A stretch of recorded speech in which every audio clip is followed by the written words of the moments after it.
Hi, everybody. This is for accounting 204, taxation. Wanted to go over a few important topics for chapter 5 in this module, which is module 4, chapter 5. We're talking about gross income exclusion. So last week we talked about the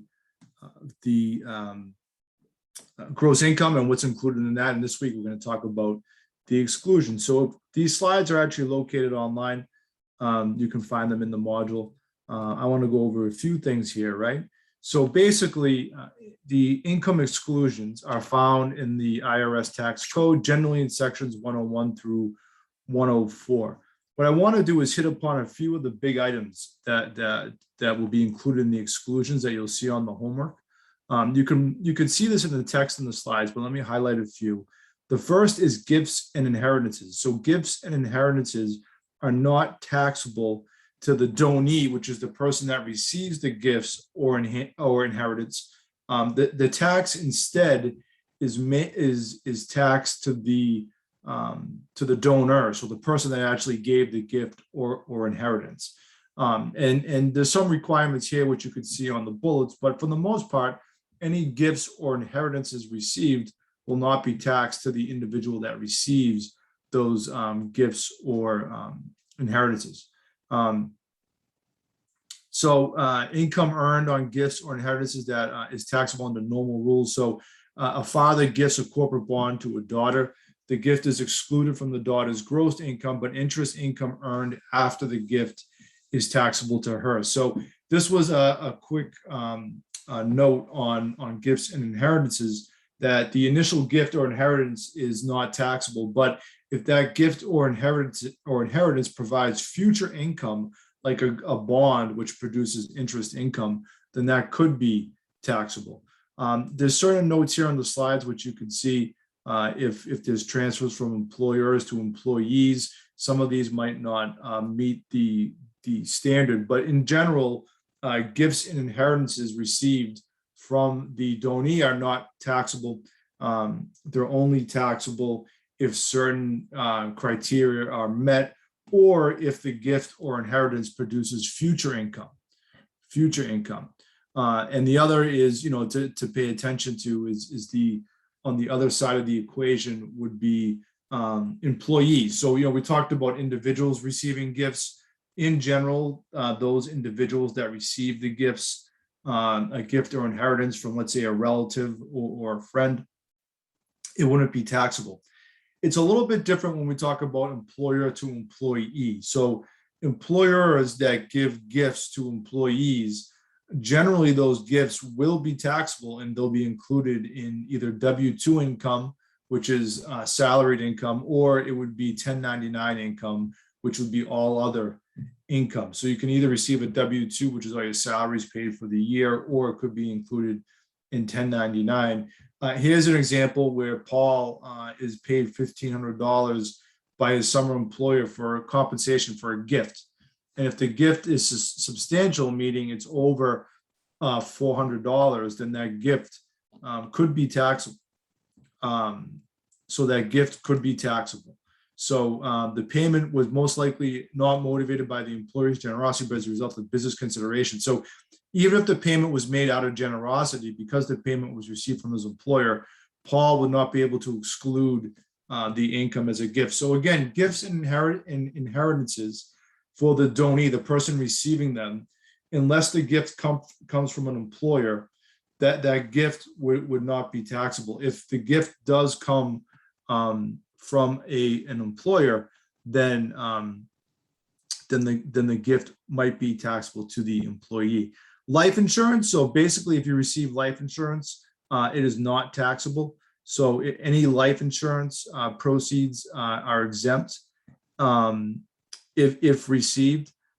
So there's some exclusions here, or some rules talked about, the different transfer values. So take a look at those. But generally, any life insurance proceeds are not taxable. They're excluded from income unless there's certain criteria is met. Scholarships are not taxable. They have to be qualified tuition. but basically any scholarship would not be included in taxable income. Compensation for services, so any amounts paid less than 400 do not need to be included in gross income. Any amounts over 400 do need to be included. Damages, so if let's say you have an insurance policy, there's damages and you have a claim, the payment on those damages is typically excluded from income. And there's a whole section here on that.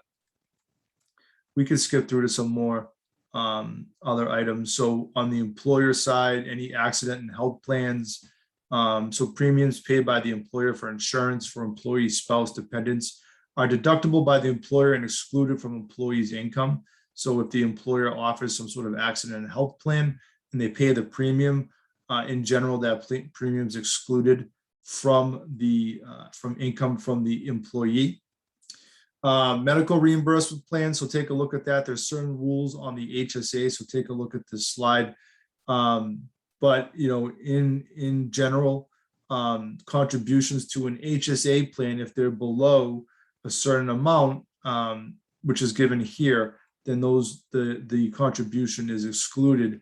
Just make sure that you look at the amount, which is the $3,500 for the HSA. So take a look at that. As we're going through, meals and lodging. So if you're an employee and the employer is paying for meals and lodging, it's not taxable to the employee if it's for the for work being done for the employer. On the employer side, the employer can only deduct up to 50% of any meals and lodging expenses.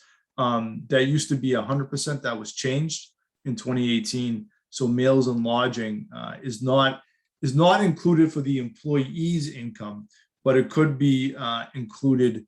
On the deduction side for the employer, they can only deduct half of that. So even though you're allowed to deduct business expenses as an employer, here you're only allowed to deduct half of that amount.